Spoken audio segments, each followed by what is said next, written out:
The ups and downs? Yeah. That's a roller coaster ride. Roller coaster, there you go. Yeah. Like I said, my brain's not working today.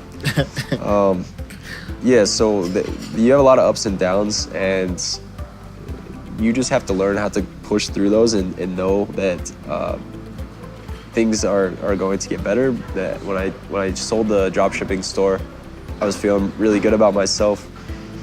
You know, and then like three months later, I was starting Amazon FBA and didn't really know what the hell I was doing.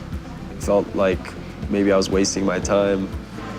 Just the roller coaster of emotions can be very intense. And then like some of my products, the first product I launched was at the end of the season, so it was like I was a beginner with Amazon and launched a product that was probably not the best product to launch at that time, and so had a very tough start.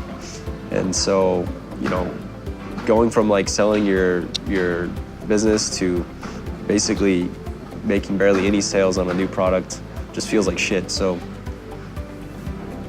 getting through all that stuff, I think, is one of the biggest lessons I've learned since I've been out here. Just like pushing through the hard times and yeah, just moving forward, like never giving up, really. That's it. Like I see people in these forums every day, on Facebook forums, Amazon groups, who they're like, my product isn't working, like I gave up, or I don't want to do this anymore. Like that's not an option for me.